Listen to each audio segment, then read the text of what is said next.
There we go. Now you can hear me. Welcome, everyone. Thank you so much for joining us for today's webinar. We encourage you to connect with us on social media.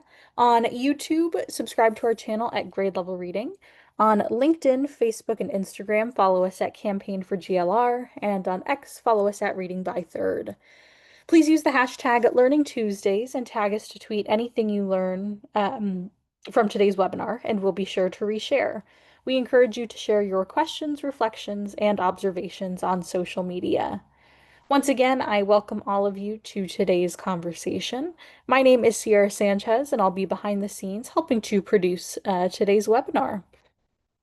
Before we get, Before we get started with our conversation, I just wanted to take a moment to acknowledge our enterprise and our programmatic funders, as well as our individual donors.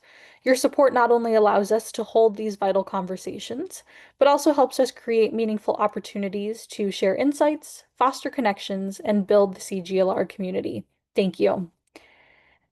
And as we get started, I have just a few housekeeping details to share.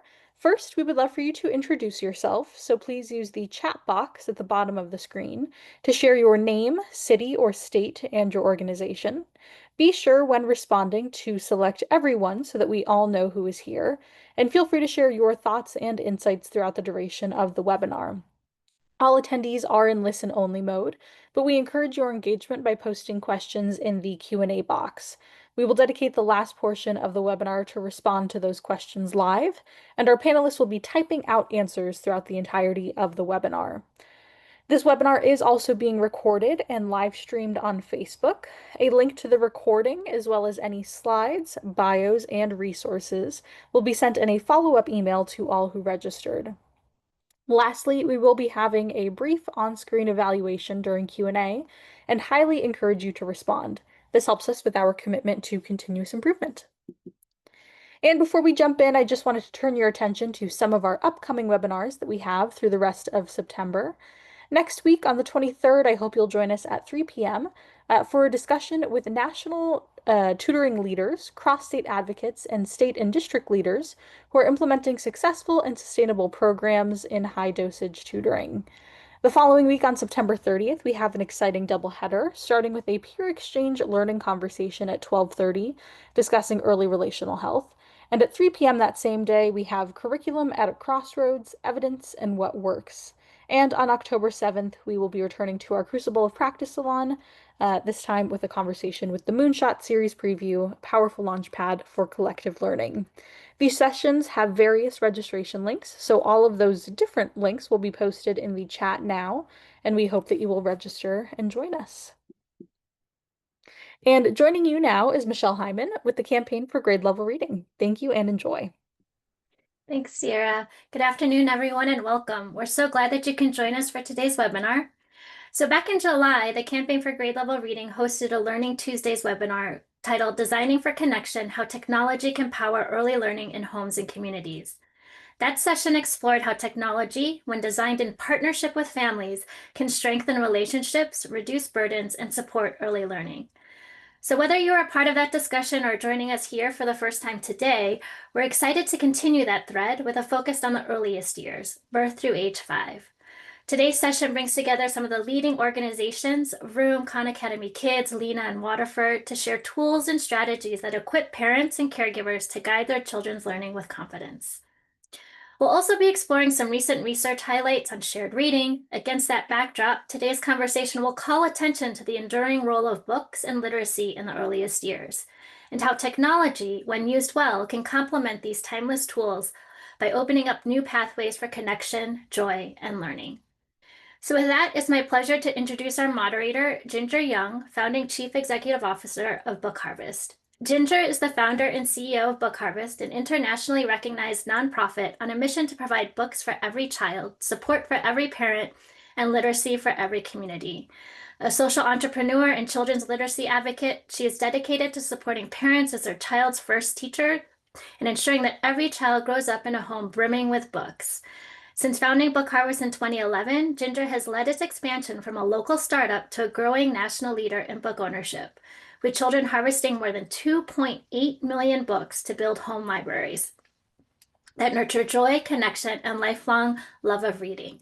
I personally have the privilege and honor of working closely with Ginger as Senior Director of Book Harvest Book from Birth, and I will say she is one of the most humble, inspirational, visionary, and passionate leaders and mentors out there. With that, I'll hand it over to you, Ginger. Thank you so much, Michelle. Good afternoon, everyone. I'm so excited to be with all of you today. Today's session is grounded in a simple but powerful truth. Parents are children's first teachers. And when families are equipped with the right tools and support, they are not just part of the solution to improving literacy and early learning, they are the solution. As the lead of a nonprofit focused on book ownership and home libraries for every child, I may seem like an unlikely moderator for this topic, but that's actually the point. This session is about building bridges between parents and children, between books and technology, and between families and the broader ecosystems that support their children's growth and flourishing. We'll be talking about technology today, but I want to emphasize, technology is not here to replace the enduring role of books. Physical books remain vital for fostering imagination, bonding, and joy. At the same time, technology opens new doors for families with tools that can lower barriers, reduce stress, and make daily routines opportunities for learning. Together, books and technology can strengthen relationships and create powerful foundations for literacy and learning. Much of our work also connects with early childhood providers and teacher-facing programs. What we've learned is that stress and opportunity flow both ways, from systems into homes and from homes into early care settings. The secret sauce is when we can support both parents and educators in their shared role, nurturing a love of books, language, and connection that starts at home and continues in early learning environments, and as ever, meets them where they are with the tools to do so. Tools that are readily accessible and appealing. These tools may be books, or they may be texts received on one's phone, or both. It will take us all to figure out how to build this yes and ecosystem that equips parents and everyone who cares about our children's success. Here is how today's session will flow. First, we're going to hear from our extraordinary group of panelists with brief opening remarks. Then we're going to move into a moderated conversation with time for reflection and discussion along the way. Full bios for our panelists can be found in the chat, but let me introduce them briefly now. Dr. Steve Hannon is the president and CEO of Lena. Allison Leedy, senior manager of school partnerships at Khan Academy Kids. Dan Torres is the manager of program partnerships for Vroom, a program of the Bezos Family Foundation. And Amy Wood is vice president for professional learning at waterford.org. Please join me in welcoming our panelists, and let's dive in. Thank you all for being here, panelists. To frame our discussion, let's return to that central idea. Families are at the heart of children's learning journeys. When we give parents and caregivers the tools they need, they can nurture literacy and language skills at home in ways that reduce stress, build confidence, and make joyful routines part of everyday life. That's what today's conversation is about, how each of these programs is equipping families to be the confident first teachers their children need. And while our focus today is on families, I want to acknowledge that early childhood providers are also critical in this journey. In fact, a couple of our panelists will touch on how their programs extend into early learning settings, supporting teachers alongside parents to create consistent, reinforcing experiences for children. So to get us started, I'd like to invite each of our panelists to share a brief overview, about 2 to 3 minutes each. The question I'll pose for you all is, what inspired your program and how does it support parents as their child's first teacher? Steve, let's begin with you. Thanks, Ginger. Thanks everyone for being here. It's really great to be here today on a very important topic. And I'll tell you a little bit about Lena. Lena, we're a national nonprofit focused on increasing adult-child interactions to boost child outcomes. So we achieve this through early talk technology and data-driven programs. So we focus on interactive talk in the earliest years because science tells us that if we're going to boost literacy, which is what we're all aiming to, what the campaign is aiming to, we need to recognize that responsive relationships are where it all begins. So, Lena, we hold 3 truths. First, early talk, early interaction is key to multiple domains of development, especially language and literacy. Second, parents and key adults in the child's life are the secret sauce, sort of taking a Ralph Smithism there. And number 3, you can't improve what you don't measure. And that's where Lena comes in. Our technology generates objective feedback on the amount of adult-child interaction experienced by children birth to 5. So why would the tech even be needed? Well, what we found is that simply saying talk more isn't enough because we're poorly calibrated as humans when it comes to talk. Most of us actually overestimate how much we engage with individual children. And our research shows that those of us that talk the least overestimate the most. So Lena provides parents and caregivers calibration, if you will, objective feedback. So small Lena devices like this one are worn by children during a Lena day. We have new technology come out. It's a little bit smaller, a little smarter, and but the device is worn by child to capture and then automatically quantify their language environment. The audio data is converted to easy-to-use feedback reports for parents and teachers. So a primary metric we sort of focus on, there's several, but the main one we focus on is the number of conversational turns. A turn, for definition, is back and forth alternations, and it's our proxy for quality serve and return interaction. And research has shown that turns have been linked to brain structure, function, and long-term outcomes. So they're an important element, and they get to sort of quantifying this essential piece of how would you help provide feedback on relationships. So what we do is we create practical solutions, particularly adult learning programs for both parents in home settings and teachers in childcare and preschool settings built around Lena feedback. The programs are delivered through community-based organizations serving families and organizations supporting teacher professional development and childcare quality. Our parent-facing program provides parents insights and talking tips, Lena feedback, and a strong emphasis on shared book reading. That's a sort of cornerstone of that. And many more children and families that we serve are actually supported through our Lena Grow program. That's a job-embedded professional development program for early care educators. Most of the same principles we found apply to good effect for both parents and teachers. Turns out getting data in parents and teachers' hands works. So we've seen an acceleration in child language and early literacy, social skill development, as well as kindergarten readiness. And beyond our direct programmatic reach, Lena measurements and insights inform research, shape policies, and improve early childhood education practices. That's a little bit about Lena. Thank you, Steve. I appreciate how you highlighted the power of harnessing data and the practical ways that technology can bring the science of talk and responsive interactions to life for families. Let's turn now to Allison from Khan Academy Kids.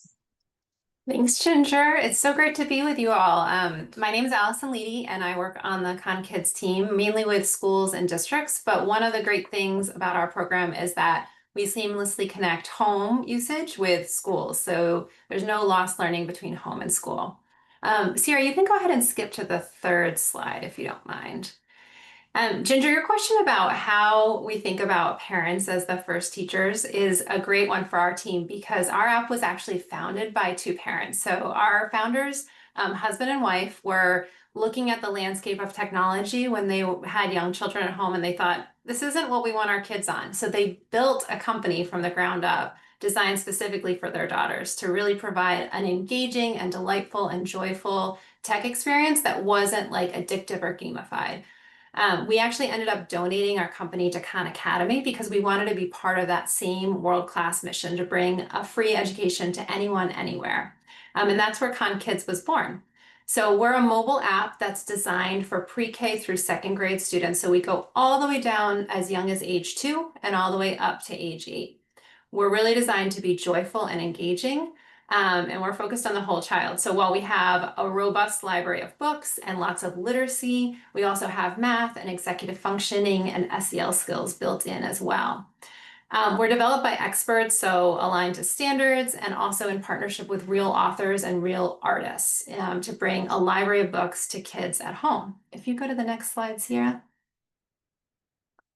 So I mentioned our library of books. We're here to talk about books. I am an avid reader. I used to be a librarian. We have over 400 books in our app. We have books about all different kinds of topics, and it's completely free for families. So while I love a hardcover book, I want to turn the pages, sometimes it's nice to just have a free option, and it really makes reading accessible for anyone. Also, it's really nice because our library of books can be listened to by young readers. If maybe you're making dinner and you don't have time to read a book right now, we can still have a reading experience and hear a delightful read aloud. Or it can be read independently if you're a little bit older and reading on your own. Will you go to the next slide? So we have lots of different books. As I mentioned, we have alphabet books, fiction books, decodable books. We partner with Bellwether Media and National Geographic for Kids to bring nonfiction books on both science and social studies topics. And we also have books in Spanish. So it's a huge range of reading offerings for free in parents' pockets. And the next slide. And the thing I really like about our app is it's more than just books. So we're building readers. We're not just asking them to have a reading experience. We're also building the skills that will let them be readers once they're a little bit older. So we have thousands and thousands of activities built into our app that grow as the child grows up. So we go from learning a letter name all the way to decoding multisyllabic words. If you go to the next slide, that's an example of that. Yeah, so that's Khan Academy Kids, and we're really excited to be here.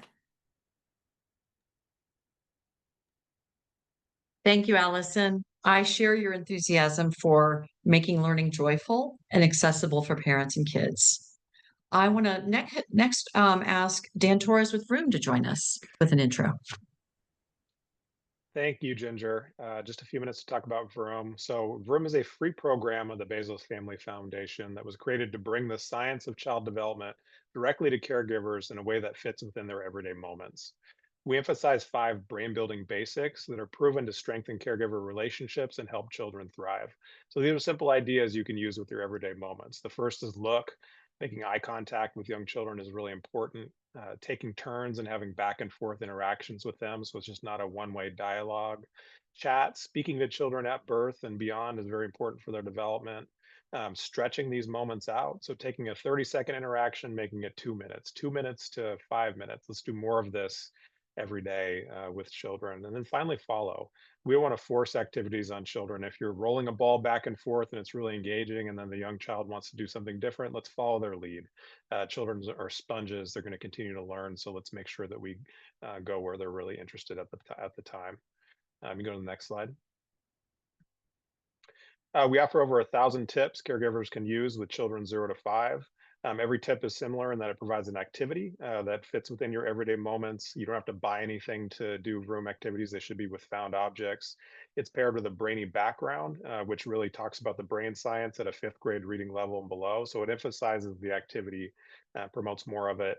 We also provide an age range to help give some guidance on what activities make the most sense for which children. Go to the next slide. There's 3 reasons why people love Vroom. It turns science into practical tips. It makes something that is locked away in research journals into the hands of caregivers in a way they can use it all the time. It's a do, not a do not. There's no eligibility criteria for this. There's not another appointment you have to set up. This is something you can use every day right now. And it's not an extra. We know that parents of young children are extremely busy. We want to do things in a way that fits into their everyday lives. And that's how Vroom is set up and designed to fit in. Next slide. Access is extremely important to us. Vroom is out there through an app, through social media, so the technology element is there, but also there are posters, handouts, ring card tip sets. We've translated the content in up to 19 languages, which are available on our website and on PDFs. This is really important information. We just want to reduce the barriers to entry on this. It's out there all across the world. Next slide. So we're 10 years in, almost 11 years in now. We've reached 2 million families in all 50 states and 80 countries around the world. A key part of our strategy is trusted messengers. So you, the folks on there, share the word, share this resource with people. Reach out to us if there's any questions. But if people hear about Vroom through someone they trust, they're more likely to use it. So appreciate giving me the time today to share this. Thank you, Dan. That focus on everyday moments really connects with parents' real everyday lives and all of the things they have to manage. Finally, let's go to Amy Wood from waterford.org. Thanks, Ginger. Hi, everyone. My name is Amy, and I'm here to talk to you a little bit about Waterford. So, Waterford is a national nonprofit with nearly 50 years of experience in early learning. And at the heart of our work is a simple belief: families are a child's first and most important teachers. So, while many of you may know us for our pre-K through second grade programs in reading, math, and science, what truly sets us apart is our commitment to partnering with families. Our mission isn't just to deliver great instruction, it's to break down barriers so every family feels confident supporting their child's learning. And we do this through our CARES framework. Go ahead and go to the next slide. Our CARES framework guides how we connect with and support families. So when families are engaged, children build confidence, they stay motivated, and they develop strong learning habits right from the start. Families tell us all the time that they want to help, but they need clear, simple guidance on what to do and how to do it. That's why we lean into our CARES framework. This is what families are telling us that they need in order to be successful supporting their child's learning. So we have communication, academic content, relationships, expectations, and support. These 5 areas make family engagement real, not just another buzzword. CARES comes to life at Waterford through the resources that we offer our families. So on our web platform, families can access practical daily activities that use everyday materials families already have in their homes. They also have access to printable activities like activity cards and learning calendars. And then they have access to an entire library of digital books, both in English and in Spanish. These resources help families build learning into their routines in ways that feel natural and doable. On the mobile side, we have a family app that makes it easy for families to stay connected. Families get automatic updates on their child's progress in the Waterford Early Learning Program, along with bite-sized tips and fun no-cost activities they can do at home. The app also encourages families to celebrate their children's achievements, and that celebration builds momentum and joy for learning. So whether families are logging in on the web or on their phones, our goal is the same: to make it simple for them to communicate, understand academic content, strengthen relationships, set expectations, and feel supported. All of the pieces of CARES. Because we know that when families feel supported, they grow more confident, and when children feel celebrated, they become thriving learners. That's really what our work is about: giving every family the tools, resources, and encouragement that they need to nurture curiosity, joy, and success from the very beginning. Thank you. Thank you, Amy, for grounding us in both the research and the CARES framework that helps families feel empowered. With those introductions in place, let's open up the conversation. Thank you all again for those opening reflections about the organizations you're here to share today. What's clear already is that each of your programs was designed with parents in mind, not just children, and that's a shift and an important one. I'd like to start our conversation with a challenge that comes up again and again for families. Parents are often stretched thin, balancing time, stress, and competing demands. And yet those everyday moments at home are where literacy and language skills really take root. So my question to begin is for Steve and Dan. How does your solution make it easier for families to integrate literacy and language into daily routines in realistic and manageable ways? Steve, let's start with you. Great. Thanks, Ginger. Great question. Let me just first echo that parents often feel stretched thin. Balancing work, bills, and family life can leave them feeling like there's not a whole lot of time and energy for meaningful interactions at homes with their kids. So that's kind of a feeling. We sense that, but you know what? The data actually shows us more than just a feeling. So we're collaborating with some researchers that dug into this. So this is shown here on this slide. Looked into the issue of financial scarcity as an example using Lena data. And this graphic illustrates how child-directed speech drops sharply at the end of the month when families are often most financially strapped. This study analyzed a large set of Lena data and found that the last week of the month, you see that fall off there, is the week where they saw the fewer conversational turns than the weeks between parents and children than the weeks prior. And this highlights how financial scarcity doesn't just affect wallets, it impacts the time and space families have for interaction and learning. And I can tell you that early care teachers face similar levels of stress and scarcity. They looked at that data as well. So our programming has to reflect that. And so we think about it as being strengths-based. We and our partners try to meet the parents where they are, the families where they are. We leverage peer learning communities. There's a lot of social capital built and the two-way support from fellow parents, sharing experiences and opportunities to better navigate everyday challenges is a good thing. And we lean on simple, accessible talking tips. And I think we'll share a link there. But the active ingredient motivating the 14 talking tips that we use is joint attention, and that in turn enables more interaction. So there's kind of a simplicity to it. And we've translated the talking tips into 14 languages. You're able to download those. So that's one of the elements. And then the other thing, often parents are wondering a little bit, how do they boost interactions in everyday moments? I could tell you the freebie is a shared book. You get that, that's automatically a joint attention focus. And that's probably one of the easier things to do where parents really try and figure out how do they activate more interactions with their children. That's a great start.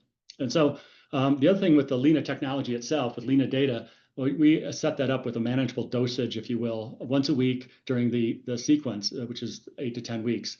And it's on the day of the parents choosing to best fit their schedules. And the Lena data device is worn, and the children and families go about their data. So they aren't doing anything different than they would otherwise.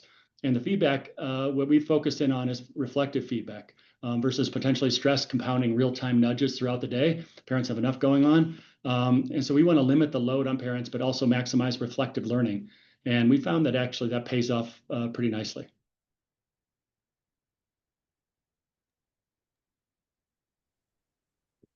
Thanks so much, Steve. Dan, let's build on that. Vroom is all about making learning feel doable in the flow of daily life. How does your approach help parents weave literacy and language into routines they're already doing? Yeah, I mean, Vroom isn't a traditional literacy program, but the brain building basics I showed earlier support routines that set the stage for weaving in literacy and language. Chatting with children, back and forth interactions, which encourage them to communicate, and then making eye contact are all opportunities to just do more of that. Now, the best part is this can happen during things we're already doing, like mealtime, bath time, and sorting clothes. So we're building these foundational elements into your interactions that already happen, and really they're all really consistent with what strong literacy skills are all about. Thank you. You've both highlighted how small everyday interactions can really add up. Amy, I'd like to turn to you. Technology can either distract from or enhance those interactions. What intentional choices has Waterford made to ensure that your tools strengthen family connection rather than replace it? Sure. So at Waterford, we believe that technology should support, not replace family connection. So that's why we design our tools so each one has a clear purpose. So our adaptive learning software provides children with personalized, engaging instruction, while the family app is built specifically for caregivers. So the app delivers simple updates, tips, and activities that help families extend learning at home in meaningful ways. We also focus on using everyday materials that families already have, so the activities feel natural and doable rather than being dependent on technology. So in this way, the software provides strong instruction and the family tools translate that progress into real-world interactions. So technology becomes a bridge, connecting school and home, child and caregiver, instead of a barrier. Thank you, Amy. That emphasis on empowerment and connection really resonates. Allison, if you picture a parent of a toddler or preschooler who's exhausted at the end of the day, how does Khan Academy Kids make it simple and joyful for them to spark learning at home? Ginger, I don't have to picture it. I know that feeling very deep in my bones, and I'm sure every parent on this call does too. It is hard to be a parent right now, or at any time in history, probably. But I think one of the things that we really love about our app is that it's thinking about screen time in a really thoughtful way. We certainly don't want to replace books. In no way, shape, or form would we ever advocate for that. But we think that families are really stretched. Teachers are really stretched. Everybody who's caring for children is sort of at their limits. And if you're trying to make dinner and help an older child with homework and you have a 4-year-old kind of at your ankles, I would much rather think about nutritional screen time versus junk food screen time. So if I'm going to hand a tablet to a child, put a book on it. If I'm going to hand a tablet to a child, let's help them like build some phonemic awareness and spark joy and creativity rather than just have it be like YouTube Kids or but have it be something that's not as nutritional as what we say in terms of technology. It's also really important that we make everything accessible. So that's why our app is completely free without time limits or subscriptions. So anybody anywhere can be using this resource. Even if you don't have an internet connection, there are books available. So I think it's one of those things that we want to build on the capacity that parents have and make learning a routine. So that way it can become, oh, we usually grab the app at this time, but right now I have a little more time. So let's find a book. And so we can like build that sort of working habit of being a reader at home for our families. That sounds great. Before we switch gears in our discussion, I'd love to bring all that you have each shared to life. We've been discussing how parents are central to solving the literacy challenge, but often feel unprepared. Can you each share a story that exemplifies how your work empowers parents as confident teachers and partners in their child's growth? Amy, let's start with you. Sure. So we have heard from so many of the educators that we support that families are coming to them looking at their Waterford data and asking the teacher for suggestions on things that they can do to help support specific skills, right? So mom is coming in saying, hey, my Waterford app is showing me that we're still struggling with syllables. What are you doing in class? What can I do at home? So we're really helping to build that school connection, building trust with my teacher, because now I have enough knowledge that I feel comfortable going to my teacher and talking the education talk. So we're really seeing parents become empowered just through that simple app of here's how your child's doing, here's some tips, and now go have a conversation with your child's teacher as well. Thank you, Amy. How about you, Steve? What's a story you can offer? Well, we've heard from, a lot of times there's something about this objective data that's available, and there's an intentionality about that where you start reflecting on the impact of the over the course of the day. So we see a lot of just engagement, and I would echo what Amy just said, the sort of advocacy angle of just being aware of how big of a role. I think a lot of parents don't appreciate how big of a role they have and how easy it is to achieve that, to have an impact. So when you see the feedback and you set a goal and then change, it allows you to have this feeling of confidence. And so advocacy comes from that, I think, in terms of finding agency to engage with the school system later on. So I think this is a sort of the formation of that. So we hear from so many parents, and I think it's just the eye-opening aspect of learning where they are, which sometimes can be an eye opener, but actually the ability to set a goal and achieve it and have that seen in the data. And that goes across both parents as well as teachers who sort of remark this as kind of experiential. And I think it's the same for any adult learning. Sometimes you sit and get, this is all activated. It's during the course of the day and your natural day, and you see the impact of that. And there's something about that that's really sort of action learning, if you will, that's far more impactful and durable in terms of the changes and the embracement of the new skills. Thank you, Steve. How about you, Allison? Well, I was thinking about myself as a parent. I'm a trained reading specialist by trade, and my son is still somehow a reluctant reader. I don't know what I did, but I think that as parents, we can sometimes get in our heads about, making reading a thing we're all doing together right now, like we're doing it.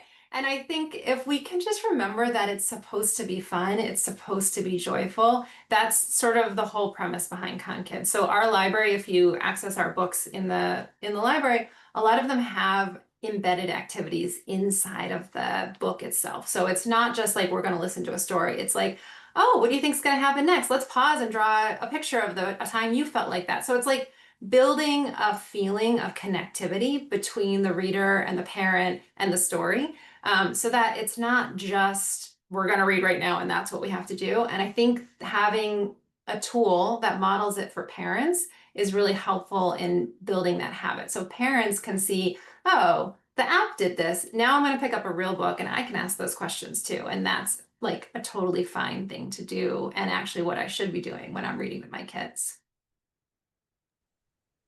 Amen to that. Dan, what about you? Do you have a story for us? Yeah, I mean, my first exposure to the Vroom program was outside of the foundation. There's an inspirational video we have that's called Everyone Has What It Takes. And I watched it on our YouTube channel. And, to spoil the ending, it ends with the parent looking in a mirror with the message, you already have what it takes. And I've played that video with parents through like workshops and trainings. Our partners have shared it, and it still resonates. It's a message that parents don't hear enough. They do have the skills and abilities to support their children. We just have to support them and encourage a lot of what they're already doing and have them do more of it, and set it up in a way where it's not them having to buy new things, or change their life fundamentally. So if parents need to hear it. I don't think it's gotten easier. I think it keeps getting harder. That message is really at the core of what our program is promoting. Once again, well said. So important. Shifting gears slightly, I would love for us to have a discussion on some research that was shared recently in popular media. It came out in the New York Times, in Smithsonian, even in People magazine. Recent research shows that the amount of time parents spend reading to children has remained flat for 2 decades. And on any given day, and I found this very troubling, only 2% of Americans report reading with a child, even though more than 20% have a child under age 9. Researchers connect shared reading to early school readiness and later reading success, but they suspect that social media, technology, and work are competing for family time. With that in mind, I'd like to hear how each of your platforms can offer solutions to this dilemma. Steve, let's start with you. Researchers often frame digital media as competing with reading. How does Lena use technology to encourage connection, whether that's nudging parents back toward shared reading or offering parallel pathways to strengthen literacy and language? Well, I'd say we certainly focus a lot on that in terms of, as I mentioned, the sort of reflective approach to looking at the data, not during the day, but the next day, and sort of setting goals. But I'll pour some more cold water, I guess, on the data. There was also a NEAR report that came out, National Parent Survey, and it showed shared book reading among parents of 3 to 5-year-olds dropped since 2019, and it still remains well below pre-pandemic levels. And that mirrors what we've seen over the past decade. Parents report reading nearly 10% less to toddlers today than they did 8 years ago. So it's a challenge, because I think how efficient and effective a book is, the shared attention with a physical book especially, to generate conversational turns during that, as was mentioned earlier, what happens next, and some of these open-ended questions that parents can apply. So, our programs, families go home with a new book each week, and we send a text nudge once during the week about shared reading. But one of the things about literacy and shared reading is it sort of starts earlier. The strongest levers for growing literacy starts before formal reading begins. And so the cooing, babbling, and conversational turns lay this neural groundwork and phonemic awareness that's really so important. And this way, it's scaffolding to build to support later reading and writing. But we're definitely really focused a bit on that in terms of making sure the libraries of families are increased. There's a lot of organizations out there that provide free books to parents, and I think that's a wonderful thing. But we also got to recognize that even if parents are reading less, there's this opportunity for increasing high quality interactive talk that can be still a powerful pathway to to literacy growth. So that's how we view it, as terms of the technology being supportive of that, but not getting in the way of that. We really, one of the pieces of feedback we have is sort of TV screen time is one of the pieces of feedback given to parents. And a lot of times that's an eye opener. It's fine as long as conversational turns are reasonably high, but if turns are low and TV is high, that's an opportunity to potentially disengage from the TV and maybe try, just as they say, just connecting face to face. Thanks. I'm really interested in this idea of conversational turns that is at the center of all your work, and I really appreciate you sharing that perspective. And it aligns closely with what the national data are telling us. Allison, let's turn to you. We know physical books can spark bonding and joy. I see it every day, but they're also often underutilized. How does Khan Academy Kids combine or complement books with technology so families get the best of both worlds? I think you said it in your intro, Ginger, the best, which is that this is not an either or choice. This is not one or the other. It's a yes and, because I am lucky enough to live near a really great library and I have a house full of books, and I still often pull out my Kindle because, there's a new book that I really want to read right away, or there's some, the library hold is too long, or Amazon's going to take too long. I'm a little bit of a voracious reader. And I think one thing is that we as parents and adults need to model our own reading life for our kids, right? We want to build readers, and we need to be readers too. But if we're not having access to a library of books, if we don't have time to go to the bookstore, if we don't have the money to order new books, having free books in the palm of your hand is like the next best thing. So I think, I think it's a mistake to think that just because we have a digital library, we don't want real books in cans of kids. We absolutely do. And we want to make sure that hundreds of books are going home with kids, not just, whatever they happen to have access to. So I think we are partners in encouraging reading in any form. So yeah. Reading is reading, right? Reading is reading, and reading is great. Thank you. It's really inspiring how you're able to bridge books with technology in this way. And you're right. It takes all forms perhaps to really give parents the tools they need to help their kids thrive. Can you expand upon how, staying with you, Allison, your platform helps parents rediscover the fun of reading, storytelling, or play as part of their daily relationship with their kids? Yeah, so I think part of it is the habit building.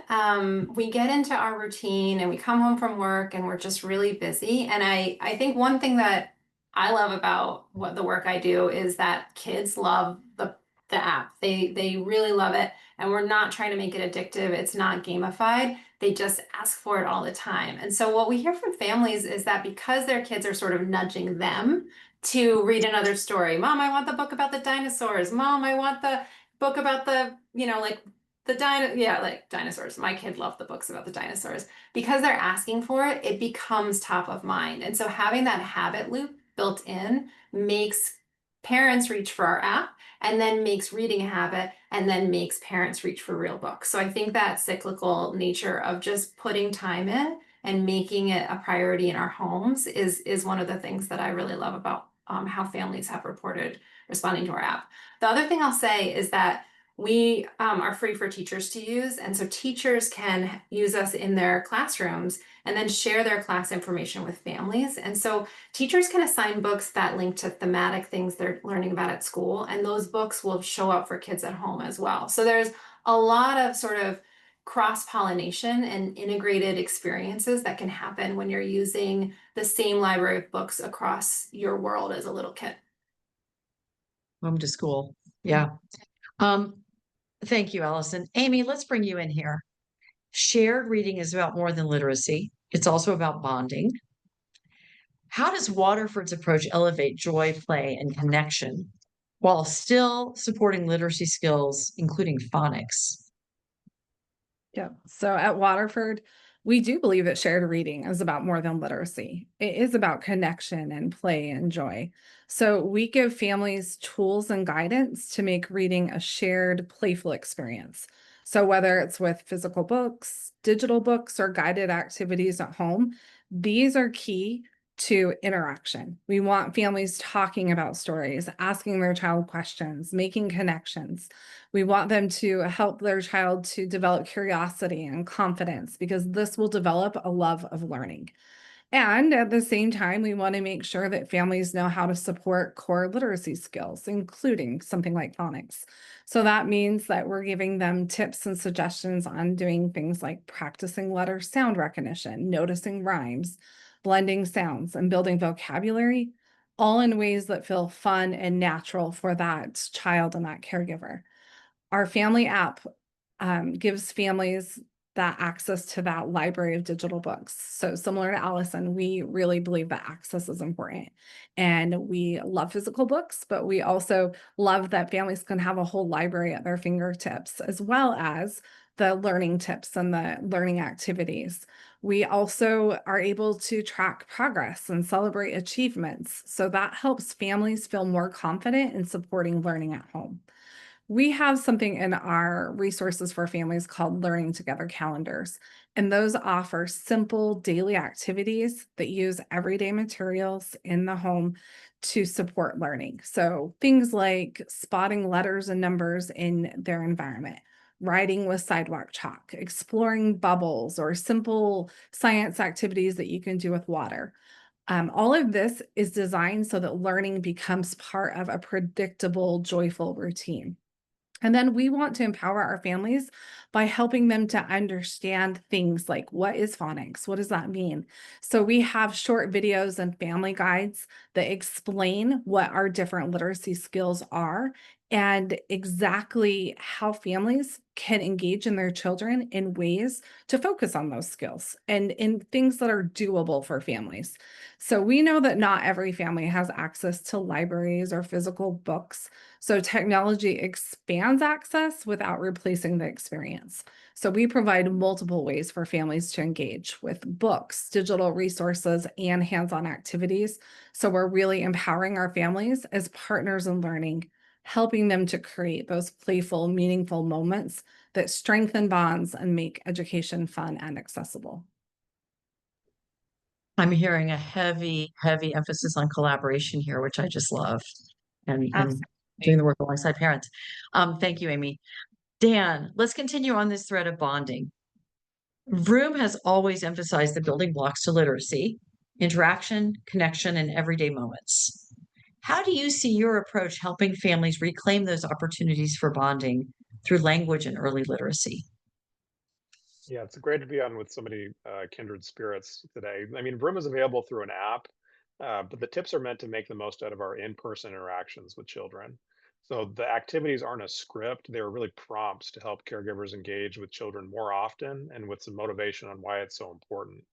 The ideas we share through Vroom are really simple, but the brain science shows how important they are to help children thrive into adulthood. So, in this world of screens constantly pulling us away from each other, Vroom is about increasing interactions and bonding within your everyday moments. So, you think about all the activities, some have already been mentioned, like going through a grocery store, pointing out the colors of the fruits and vegetables, throwing a blanket over a chair and making a fort out of it.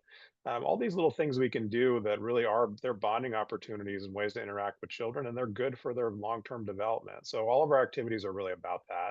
They're giving you ideas, more of the brain building basics, building that relationship deeper between caregiver and child.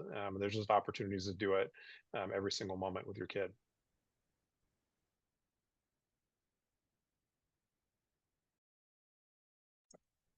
I'm thinking a lot about playfulness when you say that, Dan. That's very cool. Steve, let's bring it back to you and continue with this theme of the powerful bonding experience of shared reading.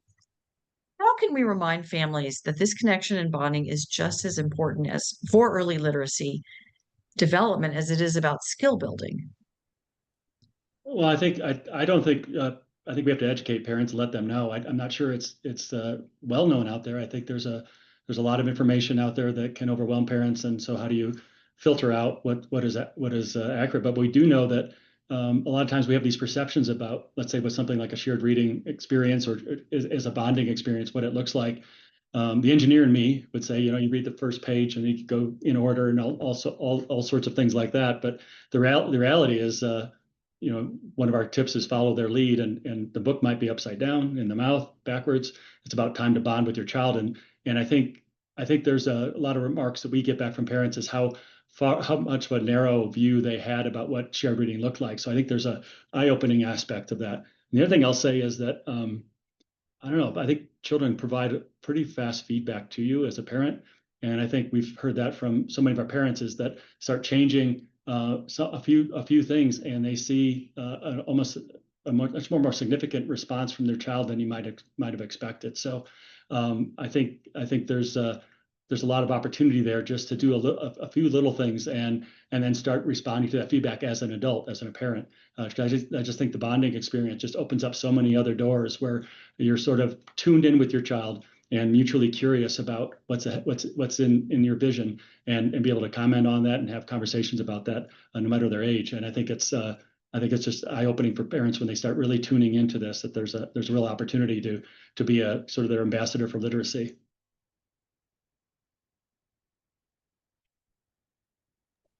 Thank you, Steve. And I these are all really exciting perspectives. And I want to just put these perspectives in play with one of my favorite topics. And this is a question for everybody. In addition to the bonding opportunities books can create, books can also be incredible tools for children to understand identity and belonging. Representation also matters. The stories children see shape their identities.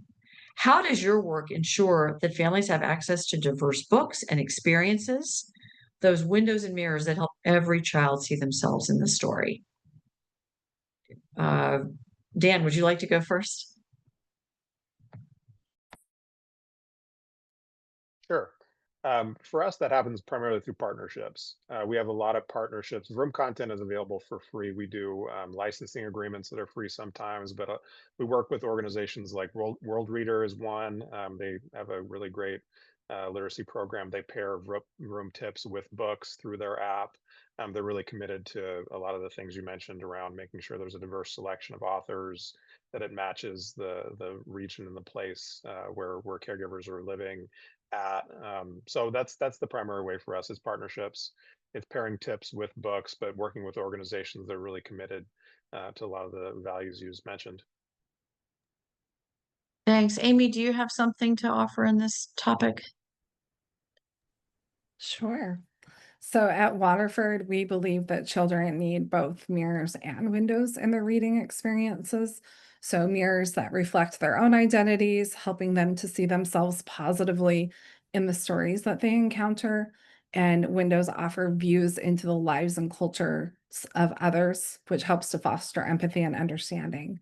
So to ensure that every child has access to both, we have thoughtfully designed our early learning curriculum to include diverse stories, characters, and experiences. So an example that you can actually find on our YouTube channel, we have Sing Around the World series, which are songs that introduce children to songs from various cultural traditions. And they are sung in both English and the original language, which promotes cultural appreciation and inclusion. So we embed these diverse perspectives into our curriculum, and we empower families to share stories that celebrate identity, build connections, and nurture a sense of belonging for their child. That's wonderful. Steve, how about you? Thoughts on this question?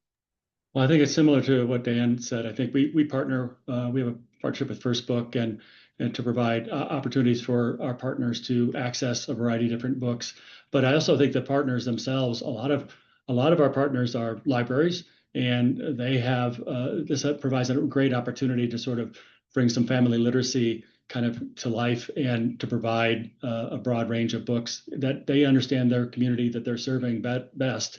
And so we really lean a lot on our partners in the various communities as a trusted member of the community and understanding the cultures that make up the sort of mosaic of their local community. And so I think those are what aligns really well with the families seeing opportunities to see a diverse set of books that would be offered, and so we don't necessarily curate them across all the communities we support. That is really driven by our partners on the ground. Thank you. Allison, What are your thoughts? I love this question so much. I think that that is the power and beauty of books. And I think, like Amy said, windows and mirrors are so important for kids. And as adults, we can sometimes bring unintentional bias to our own self-selection. Like when I'm buying books for my son, I might steer away from certain topics because I assume he wouldn't be interested. And so what's really powerful is having that like library-like experience. I always think of the movie Beauty and the Beast when Belle's sort of like on the ladder touching all the books as she goes by the library, right? So having the visuals and having kids be able to sort of look at all of the options available to them and having a huge selection of books at their fingertips is incredibly powerful to providing both those windows and those mirrors. Whereas if we bring just like a couple books home, we are kind of deciding what those views will be. And so I like the idea of exposing the kids to lots of things and letting them discover and also see themselves. And, you know, like relatedly, it's Hispanic Heritage Month. And so we're curating books that feature Hispanic characters in our, you know, on our social media channels and things like that. So just sort of celebrating those moments so we can elevate and identify different experiences and highlight those for our learners is important. Thank you. And I think what's emerging from these conversations over the past several questions is the importance of balance. Technology can extend access, data, and coaching. Books spark imagination, bonding, and joy.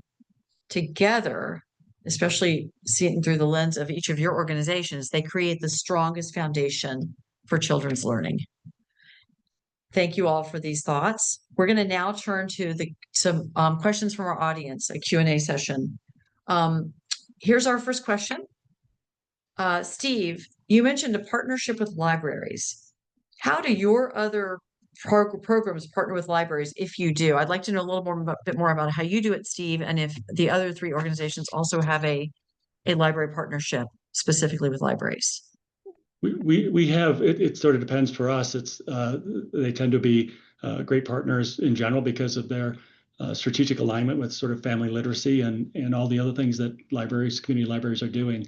So that's one. We have a lot of different community-based organizations we work with. So I think one of the things that is sort of emblematic is just the diversity of different types, but libraries tend to stand out in that regard. So we don't have a particular partnership, but we've found just sort of a sort of thoughtful alignment naturally that happens with community libraries based on how they support their families. And a lot of times libraries, we also work with school districts as well. And sometimes from a family engagement perspective, the library maybe has an easier job because there's a more of a lower bar to engage there for many families than there is perhaps with the school district based on their own personal experience. So there's a variety of ways that each community is different in terms of what partner we work with. But libraries just again, they're so strategically aligned with how they're trying to sort of engage with families and sort of build a love for family literacy.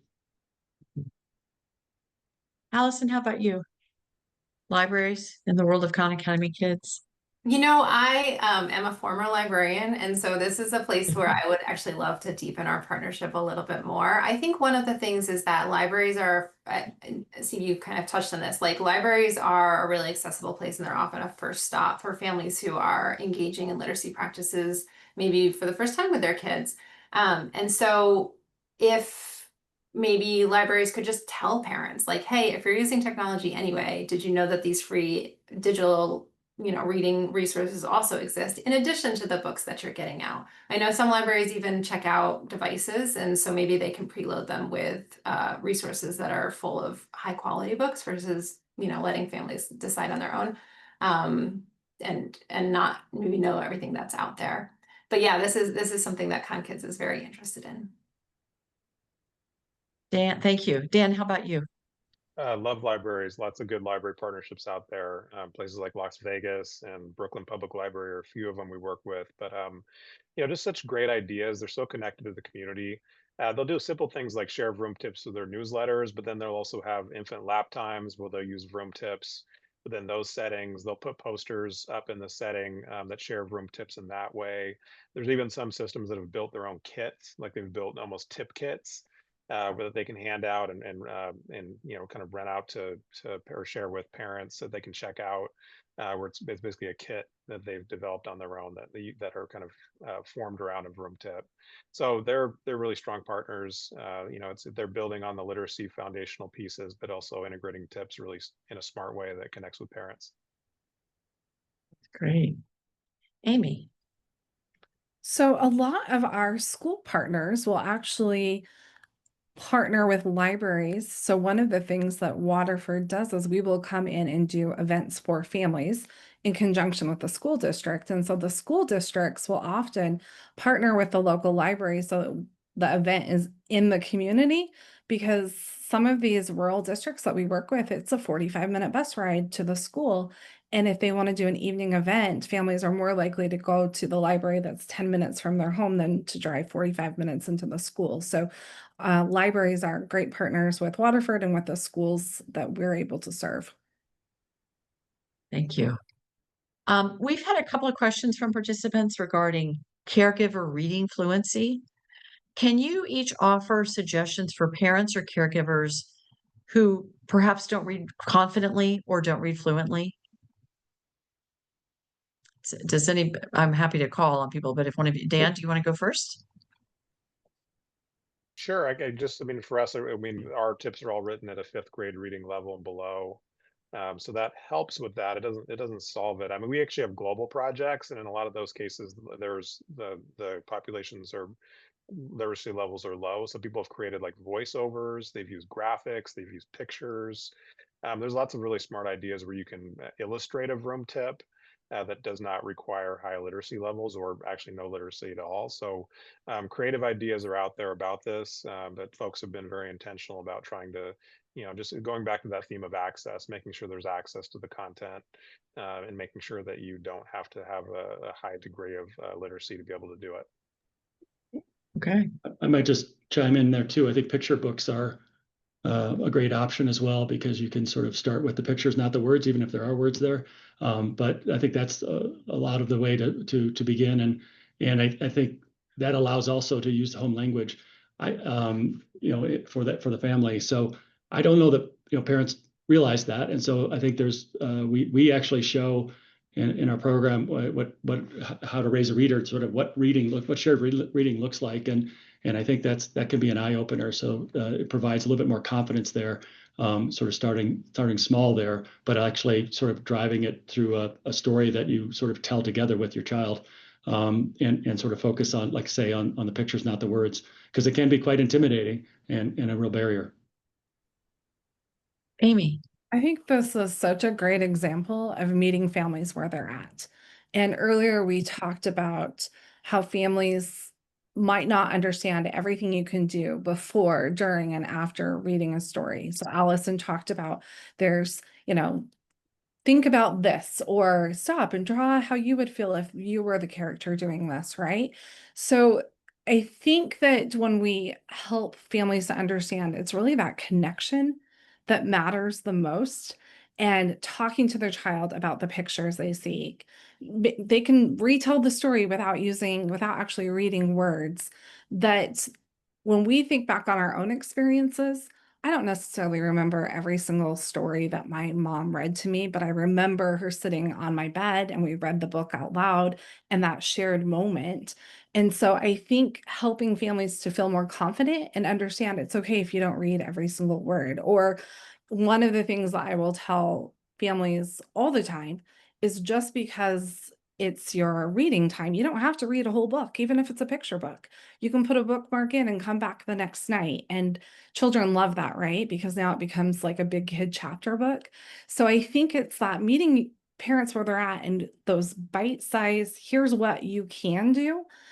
And then they'll feel more empowered, they'll feel more confident, and it will create that joy and enthusiasm and that connection with their child. Allison, do you have anything to share with this topic? Yeah, I just agree with Amy. I think this is actually where technology becomes a superpower and a strength, because if you're listening, if you're feeling unconfident and you can listen to a book being read and you can share that experience with your child rather than you having to be the one to read it, you're going to be more likely to do it because you feel comfortable, you feel confident, you don't feel like you're going to fail your kid, because no parent wants to feel like they're not doing a good job and teaching their kids something that they feel like they already know. So I just think leaning into that superpower and making it feel like something we can find joy in, and rather than something that we have to be afraid of, is really important. Thank you. Let me ask a next question of everybody that maybe it acknowledges the elephant in the room. A lot of parents are already worried about too much screen time, too much technology in their lives. How do your platforms avoid adding to that concern and instead use technology in a way that truly strengthens connections?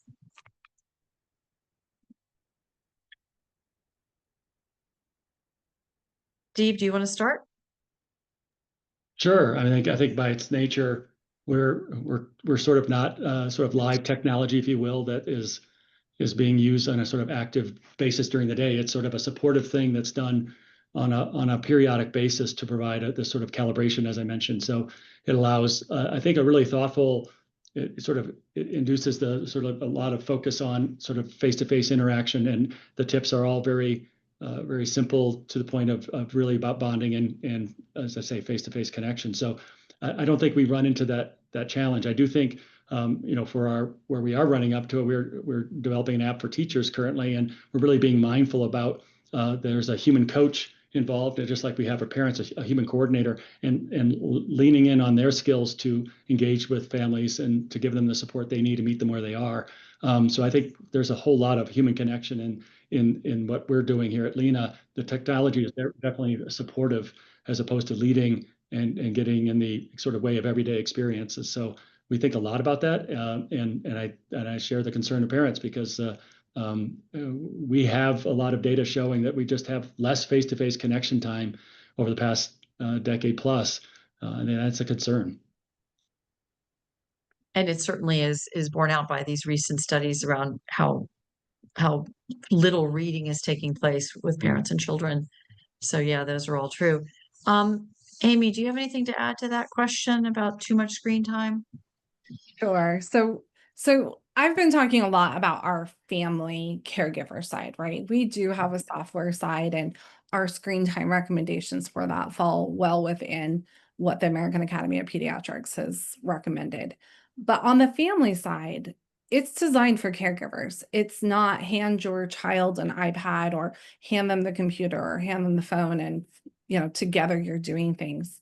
It's here's prompts, here's things that you can do at home to support what's happening both in the Waterford software as well as what's happening as your child's in your child's school or just through their learning journey.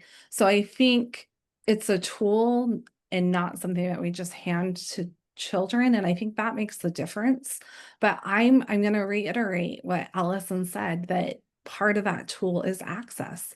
And if a family has to pick between, sitting in front of a mindless television show or handing their child our software, I'm going to want them to do the software all the time because it's research based and we know we're going to have great results. But I think it's also that empowerment of families of here are all the other things you can do to support your child at home, right? Or here are things that you can do while you're doing while you're running errands, while you're cleaning the house, here are other things that you can do to help engage your child instead of handing them a screen. And that's part of what we do at Waterford, is give them tips of here's things that you can do with your child. Here's things your child can do independently that don't require them to be in front of a screen. Okay, thank you.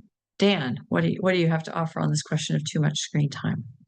Yeah, we have to navigate it a lot. I mean, Vroom tips are not meant to be used with a screen, but there are, well thought initiatives in places like our partners in Mississippi are dealing with this. There's a statewide push to just reduce screen time, period, where Vroom is not really set up to increase screen time. It's just a mechanism to get the content out there through the app and SMS. So that's our partners are navigating that on the ground and saying, like, this is not increasing screen time. It's actually increasing in-person interaction. But because it lives on an app, partially, there's some pushback around it. So it's about being consistent, helping to get the message out there on what you are and aren't doing.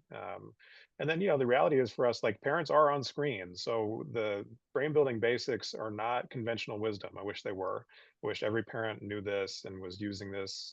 So we do have to like tap into where parents are at. And in some cases, like social media is a place where they're getting a lot of information. So for us, it is being intentional about getting Vroom content through those channels, but in a way that's not trying to keep parents away from their children. So there's a tension.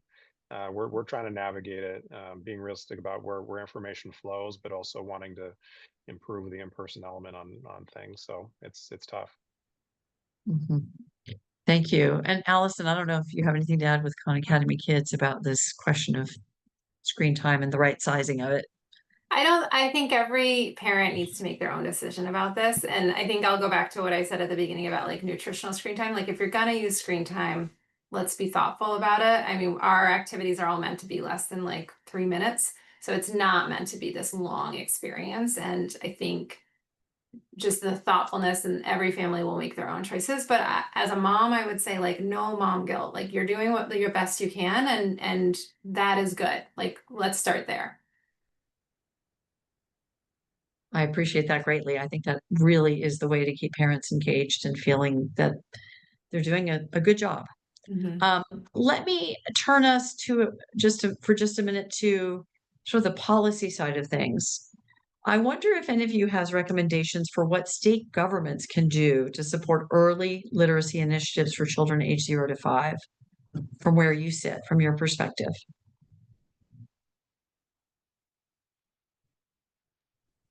Steve. Well, it's not directly parents, but I think it is helping parents. What Governor Grisham just announced last week about the state of New Mexico having universal childcare. But I think that's also a thoughtful aspect about just investing and recognizing the importance of the earliest years. So I think states can sort of bring that forward and sort of again invest accordingly. I think recognizing bringing parents in as center, what family engagement looks like, and really putting life into that and bringing parents into the center of it. So having parents on an early childhood council at the state level might be a start. That's a great point. Amy.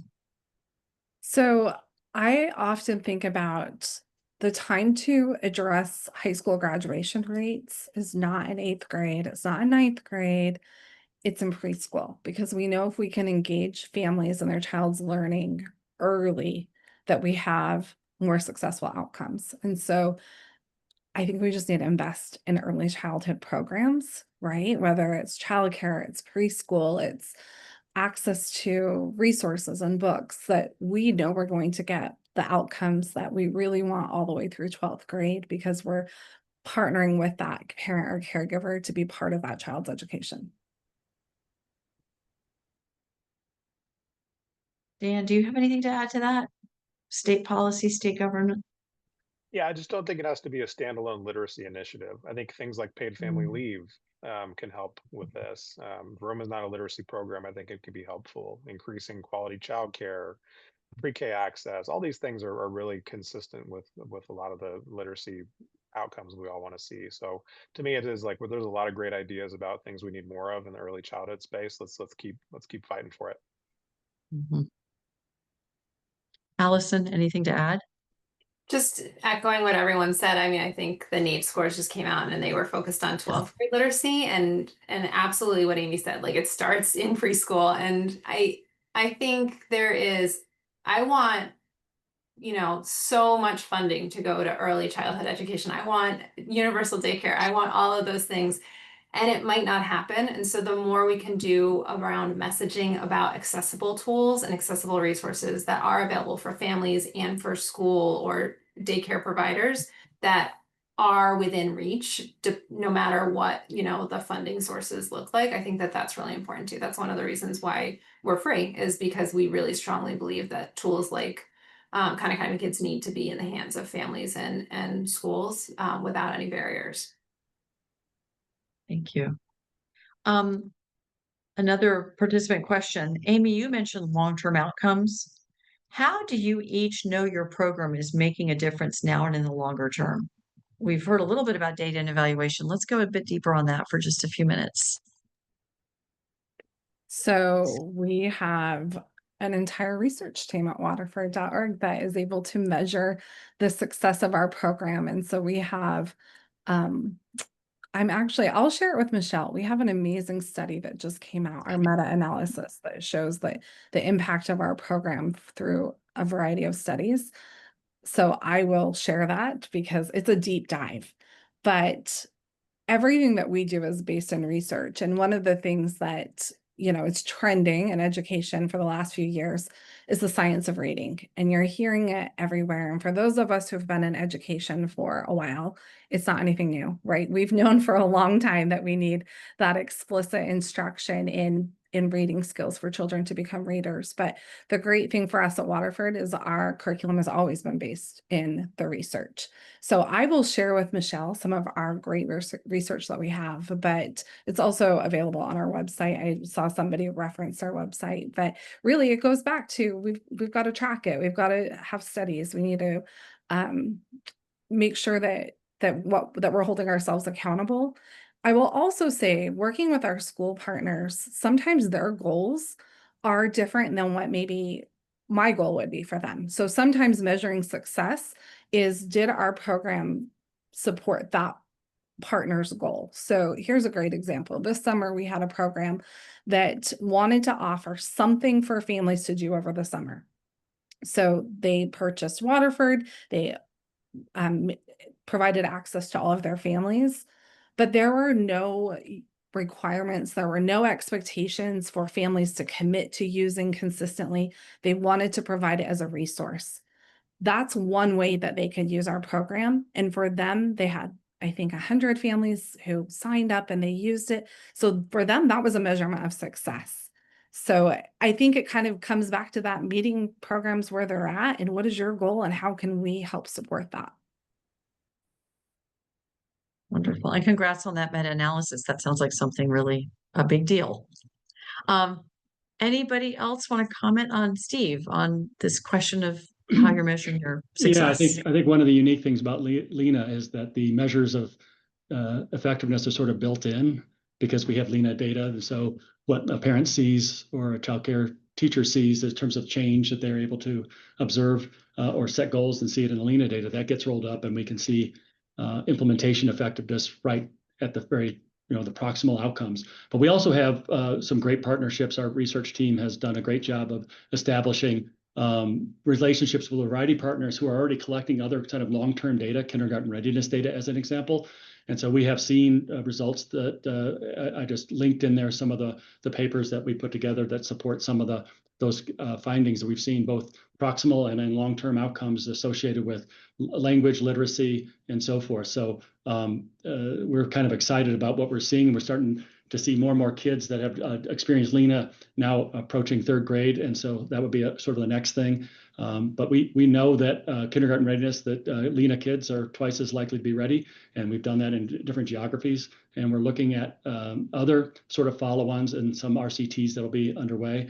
But we are able to analyze the impact of the data to make changes to the program and its implementation and see the impact of it. And so we're able to be really on it along the way to make sure it's being implemented as well as it can be, and then changes we've made to see whether they're effective. But we're also looking at longitudinal data that is going to tell us that these changes or impacts are durable. Thank you. That's exciting. Allison, what about your program and how it's making a difference both now and in the long term?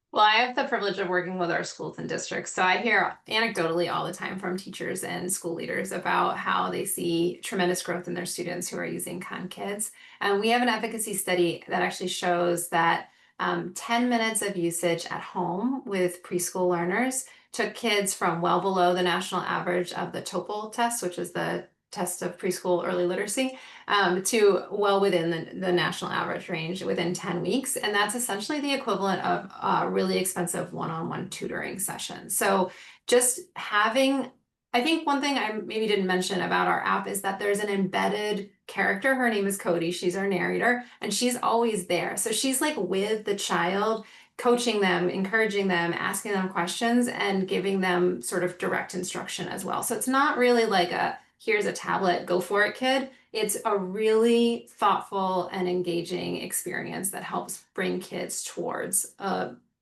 grade level literacy achievement. Fantastic. I want to meet Cody. Dan. We just wrapped up a randomized controlled trial in Colorado and North Carolina in TANF offices, so public assistance, where we wanted to test whether caseworkers that introduced Vroom versus those caseworkers that didn't introduce Vroom, and what the differences were. And I think there was a perception that, you know, families dealing with a lot of challenges with, if you're eligible for TANF in this country, it's a very low, it's hard to get eligible for those services, that they wouldn't be receptive to information like Vroom. And you know, that's not what the study found. That's not true. I mean, the families did appreciate Vroom tips. They were using the tips. And in Colorado, they actually found that their experience with the public assistance system was better because of being introduced to information about child development, essentially. So that for us is really important. We're really trying to reach families that we're concerned wouldn't get this information otherwise, and TANF is one of those settings. So that was encouraging. We want to find more partnerships in that space, particularly. We're working with healthcare a lot. We also did an evaluation with the Mount Sinai Hospital in New York City. Similar findings. Parents were receptive to the tips. They use the tips, and in that case, the hospital felt more family friendly. So those are a lot of the outcomes we typically look at. That's terrific. Thank you all. We have a question from a participant about who works with multilingual learners who are new to the country. And this person asked, has any of these programs worked with older students who are learning English?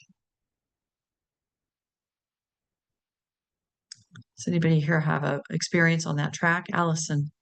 So I was an ELL specialist as well. I'm like really airing all of the different careers I've had. And we get this question a lot at ConKids. And what I'll share is that I think it depends on the learner. Content-wise, if you have a learner who is building a phonemic foundation from the very beginning, our content is completely appropriate. But personality-wise and preference-wise, it might not be, right? We have these fun cartoon characters, there are animals, and so some kids are going to be turned off by that, and that's going to actually shut down learning, and they're going to feel like we're talking down to them. Some kids might find it actually really cute and adorable, and I think it just depends on the kid. There are really great resources out there that are digital, and I would encourage folks to look around. Actually, Khan Academy is translated into lots of different languages, the main Khan Academy website.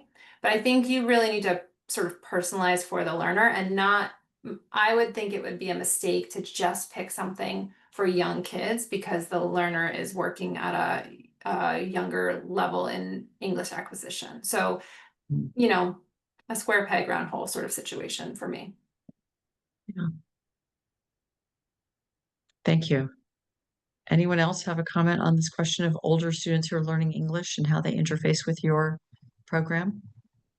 I'm going to echo what Allison said, that we're really mindful of the fact that our program was designed with the youngest learners in mind. And so we don't want older students to feel like they were given, you know, like a baby program is how we've heard it. But that's where our family resources are really helpful, because all of our resources are available in English and in Spanish.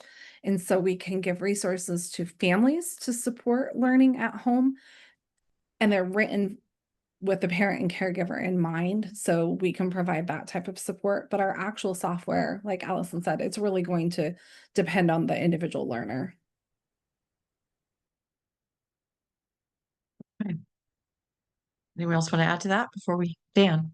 I just said, like, Vroom tips are designed for caregivers. That's pretty broad. As a former latchkey kid myself, like I was with younger siblings a lot, and it's in English and Spanish. It's in languages beyond that, but just, you know, the tips can be used. Anyone who's really interacting with the child 0 to 5 can utilize those activities, and the child is going to benefit from it a lot. Okay, thank you. We're heading toward the end of our time together. I want to open up with a final reflection round. And I'm struck by how everybody here is building platforms that are also responsive to emerging technologies. And so I'm thinking about that.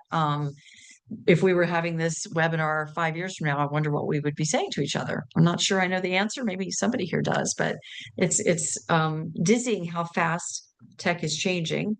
Books are pretty much staying the same. So just noticing that. As we close, though, I would love to end on a note of inspiration from each of you, either thinking about that future facing world for your organization, or given everything that you're building and testing and refining. I heard a lot about sort of refinements happening in real time.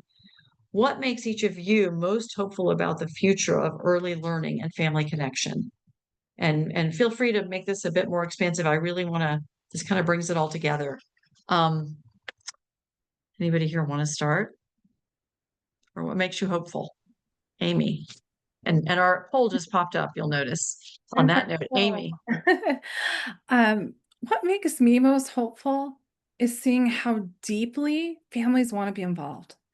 And so I love that when we can give them the right tools and encouragement, they're stepping in with confidence. And as a former classroom teacher, I know that that changes that child's entire learning journey. So I'm so excited to be able to continue to empower families with these tools. And thank you for all you're doing to make that possible. Others?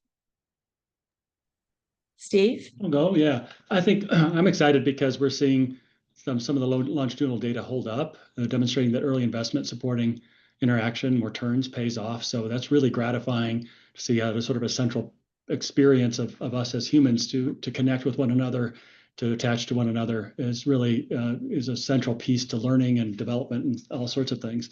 The other thing I'm thinking a bit about is that despite a lot of, I think, budget cuts and frankly uncertainty, we're seeing some bold action being taken here and there.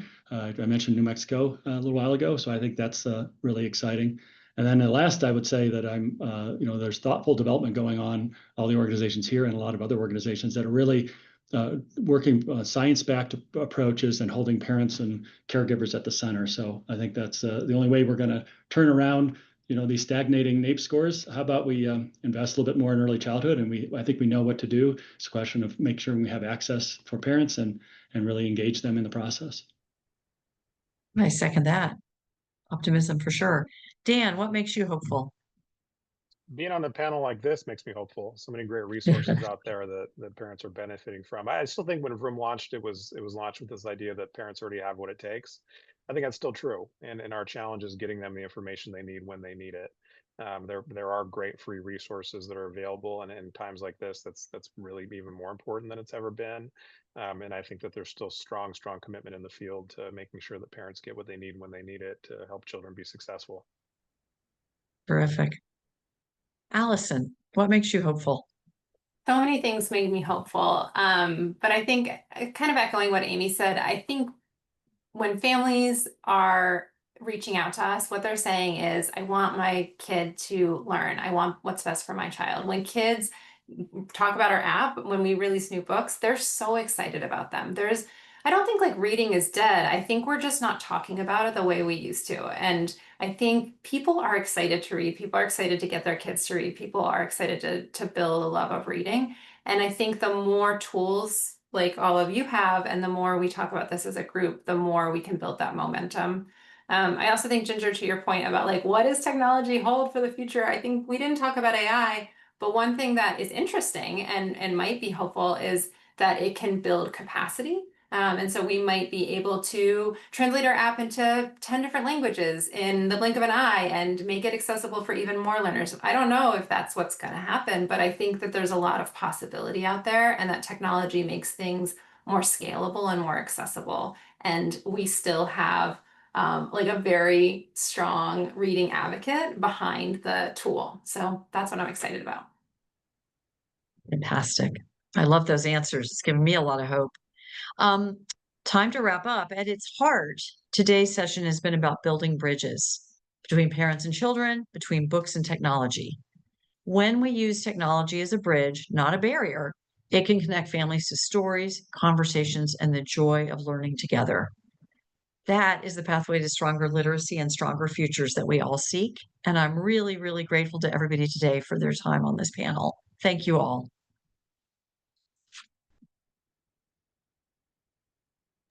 Thank you, Ginger, and thank you to all of our panelists as well. We are so grateful for the vision that you've shared, and for Ginger for leading us with such clarity and care. This session began with the idea of bridges, and Ginger brought that back up again right here. And what we've heard today really reflects that spirit. It's bridges across disciplines, it's across tools, and most importantly, it's bridges that really bring families closer to joyful learning together. So thank you again to all of you. I do just want to highlight some of our upcoming sessions. I think we're gonna see those pop up on the screen here. I hope you'll all join us for some of our upcoming sessions, and that please complete the feedback poll that is in the chat box. But with that, I just want to thank everyone one more time. Thank you, everybody.